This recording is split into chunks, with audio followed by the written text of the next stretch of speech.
Excuse me, sir. You got spare change? Spare change, sir? Wait, you homeless? Yeah, I've been homeless about like 2 months. It's been really hard on me. Anything helps, to be honest. Hold on. Wait right there.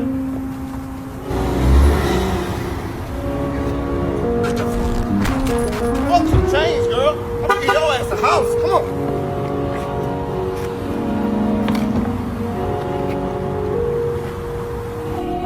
Fuck a house. You got some crack?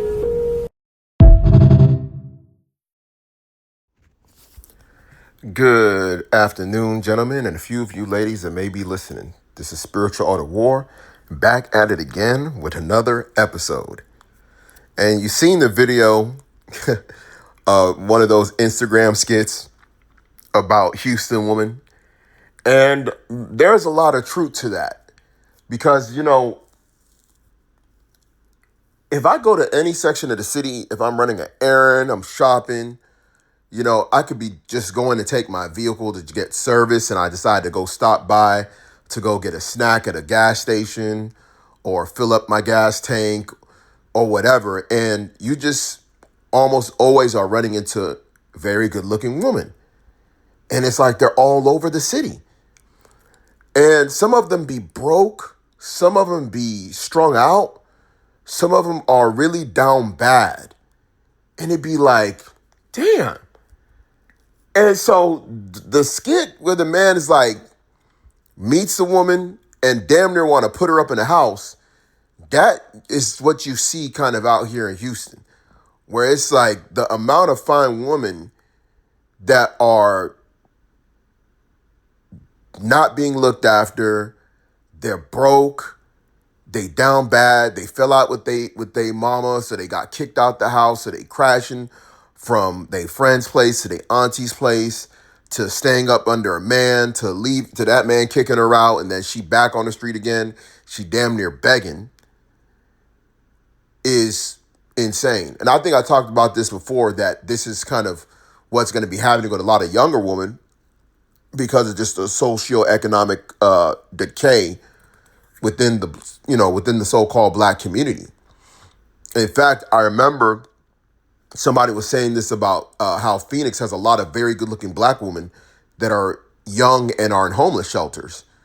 And they're even out here too. Like there are certain homeless shelters in the city of Houston where these women end up at. Some of these women are single mothers as well, so that kind of makes their situation even worse. But what happens is that there's a lot of women that you got to think about it. The reason why you will see a situation like this, now this is a skit, but I'm trying to give you some background as to why this would happen more now than in prior years. One is that it is expensive to live in most cities. And the bigger the city and the more popular it is, the more expensive it is to live in that city. And I can tell you just from women that I've run across, I've seen women like her that were down bad. Half of them would be single mothers, but they were young, late teens, early 20s. I can think about a woman that I knew, and I'm pretty sure she ended up in this situation. She was from the West Coast. Looked like LMA. I'm telling you, looked like the singer LMA, but she was like 5'11". Like same face and everything, bro. Natural hair. She was from the West Coast, moved to Houston, and she got an apartment in a suburb, like in West Houston, like near Katy. She was paying a lot. And I'm thinking she was paying that much because she was thinking from a West Coast price perspective that it wasn't a bad deal. And it's in a nice area. And if I'm not mistaken, she had like a child, a daughter. And she was young, like 21, 22, like not even, just probably barely hit 21. And she was living in Houston because, a lot of these good looking women, just like the one you see in that video, they'll move to Houston kind of on a whim. They might get a job or they might have some money from coming out from where they're coming from, and then they'll find a spot and then they'll think that they can survive, or they'll go get a roommate. And I'm telling you, I've seen a lot of these. I've seen some of these women online, women like her online, fresh out of high school, like around that 18 to 21 age. Because by the time a female gets to like 24, 25, they kind of figured out how they're going to make their money. And if they got to go the illegal route, they'll do that. If they got to do a combination of selling their body and working, they'll do that. If they got to go get a man, they'll do that. If they got to get a roommate, they'll do that. But the one thing's going to happen with these women, a lot of them not going to try to find themselves on the streets. A lot of time when a woman is like 24 and older and she finds herself on the street, a lot of times it's because she probably has some kind of a drug addiction that's not allowing her to do what she needs to do to make money, whether legally or illegally. And then it leads to her ending up on the street like you see in the scene. Now, they're doing this skit, but this is real life. And I'm telling you, if you go to certain sections, and if you go to certain sections of the city, there's women that are down bad in these sections of certain parts of the city. Because the fact is that if you are in the suburbs, it's going to be a lot. You're not going to be living in the suburbs and you're down bad. You're going to be down bad in the city. And there's certain neighborhoods and sections of the city where you're going to see women like this that are down bad, and they kind of like figuring out a way to get money. They're either panhandling, they either got certain men that are tricking on them. But remember, just because women have tricks don't mean these men are tricking all the time. They're tricking here and there. So even if they got a guy that likes to trick on them, they're only tricking on them every so often. Okay? Because truthfully, a full-time trick is a boyfriend or a husband. And what a trick is a man that's giving resources in exchange for companionship and sexual access. Not a man that's actually full-time building. But a lot of men fall into that category as husbands/boyfriends because they know that in order for them to get access to this woman, they got to provide these things. So they fall into that category, but they're more what you call a long-term. Okay? And so because they're not getting really a good value out of the woman, if you get what I mean. So it's not uncommon to see this type of situation, not only in Houston, but in other cities. But definitely increasingly in Houston, because knowing who and where some of these people are coming from, most of these women that you're seeing in Houston, they're not from Houston. And what I mean by that, like they didn't grow up here. They didn't grow up here going to middle school, going to high school in Houston. They're coming from other parts of Texas. They're coming from Louisiana. They're coming from Mississippi. Okay, they're coming from Atlanta.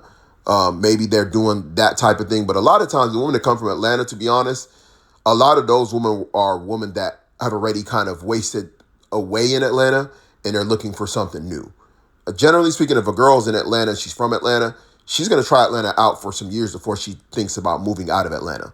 But a lot of females, they graduate from high school or their early college years, that range 18 to 21 to 22, those women are more likely to leave their area and just come to Houston on a whim. And actually, I kind of am familiar with one of them because I remember there was a girl, she was from New York, and I remember seeing her like on one of those street interviews, and she was out there in New York, and she was like fresh out of high school, and she ended up moving down here to become a bartender, and she works at a spot that actually is pretty popular in the city. So she's probably making some good money doing that as a pretty much full-time bartending at that particular spot full-time. So, and she's like a fixture in that particular place. So she's doing good, but there's a lot of girls like her, they'll come down and they may just get a random job and they may have a friend or roommate or a man. I can tell you, I'm gonna give you an example. There's a girl that I met from Chicago, super pretty. 5 foot, petite, but she got a kid though. She moved down here with a man that she met. So I don't know if she came down to Houston to party and met this guy or she met this guy online, but she ended up moving down here and she got a job here. And she came down here with a guy in mind already, and she already had a child. So this man was ready to bring her in and play stepdaddy off the rip. So she moved in with a situation where she met a man already. The man already had his own spot. She was going to work, and then she was going to be able to send her kid off to the local elementary school or whatever. And at least from what I recall, they were lasting. I don't know how they're doing now, but I know at least for a year and a half, they were still together. You know what I'm saying? And, that was something that I seen some women do. But imagine if in her situation, they break up. she ends up, having to move into like a hotel or a motel. And then now she's down bad with a daughter, with nowhere else to go because, again, it's expensive. And let's say she gets on a wait list for a spot. Well, the wait list is backed up. So if a woman wants to get one of these Section 8 spots in Houston, good luck. And then you just got on in 2024, 2025 on that list. You got to survive now until that time comes, if you're able to even maintain a source of income, maintain your situation without losing your mind, because now you're probably thinking of other ways to make your situation improve for you and your daughter. And now you may be in a situation where you're in the street selling your body, and then you may surround and lose your kid to CPS. Now you're hooked on drugs. Now you're trying to get your baby back while you're basically your life spiraled out of control. So this is one of the dangerous things that can happen with a lot of these women. And I'm telling you, you will see women down bad all the time. And if you go to certain sections of the city, it's obvious. It's obvious, like, yo, these women are down bad. They down bad in these sections. And some of these young women, what they'll do, it'll be them and their friends, and they'll just go to spots where men have money. So they'll go to spots where, like, they'll try and be in an area or section where they can probably meet older men that got money that can throw them a few dollars here and there. Or they'll go to a club and they'll try and meet men that are doing things. So they might be dope dealing, they might be scamming, because now they want to find out how can they get money on their own. How can they get money? If they can latch onto a scammer, maybe the scammer is going to drop a few money in it, or maybe even help her, maybe use her for his scams. So that's kind of what's going on now. And that's the reason why I tell men, even though we're talking about power and leverage, be careful who you use power and leverage on. Because even in this situation, this man is, even though he's playing, men do pick up women off the street and put them in their crib. I'm telling you. Like, they do that, bro. I'm not saying it happens with every man. Most men in that situation with a pretty girl that's down bad, most men will find a way how he can short time use her. So throw her some money, get sexual access, and then put her back on the street. But at least she got little money in her pocket, and she's going to continue living her life and doing what she needs to do to survive, right? But there's a small percentage of men that may get in contact with her, be like, listen, I got a spot, bring her in, and she's not going to be the best for you. This is the reason why a lot of times if you meet a woman, she needs to be in a somewhat comfortable situation, but your situation is better. So meaning she could be living with her auntie, but she don't want to live with her auntie no more. She might be living with her parents, but she don't want to live with her parents no more because she wants to move out. You then use that as leverage as a man to test out what she's able to provide for you from a service perspective, because you know she ain't got the money. So what can she do? Can she cook? Can she clean for you? See what she's able to do and run her through her paces, but always make sure that after she's done whatever she's done for you from a service perspective, that you may reward her with a meal. You might throw her a little pocket money. And what I'm talking about is if she's doing right by you, but send her back home. Send her back to that uncomfortable environment, but it's good enough because it's a roof over her head. She has access to a shower. She has her own area that she can sleep in. She has an area where she can leave her clothes. She has basically a place to call home instead of being in the streets. But getting a woman in a very desperate situation, they will do anything for survival. And that's where the problem is. Or they'll do anything for a hit of drugs. Okay? That's another bad thing.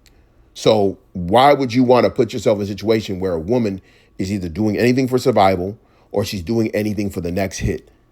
It's not going to be beneficial for you as a man. So this is a kind of a good video. So that way you don't kind of get caught up in wanting to play Captain Save 'em because you see one of these baddies out here and you're just looking at her like, ooh, if I clean her up. Because there's a girl, she looks like, they call her Zendaya. If I could find the video, I'll probably put it up. But she's like homeless. She's out there, like, I think somewhere on the East Coast. She looked like Zendaya, the actress, but she's like hooked on drugs. She young, she pretty. Like, all you really got to do is just clean her up. I mean, you could clean her up and she'll be spiffy. have her get cleaned up, get her nails done, take her to a hair salon where she can get a little hairstyle, take her to a little makeup spot where she can go get her makeup done.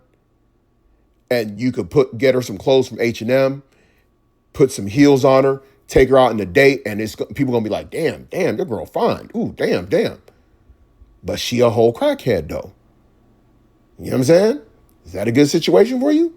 I think not. So it's why it's also good to also have counsel, man. Have friends that don't want to see you take a loss. Sometimes when you meet a woman, sometimes you got to run it through one or two of your friends that know better. That could be like, yo, this chick is not good for you, bruh. You know what I'm saying? But you got to make sure you're looking out for yourself and your own best interests first, like I always tell you, gentlemen. So let me know what you think in the comments. Like, share, subscribe, and I'll catch you in the next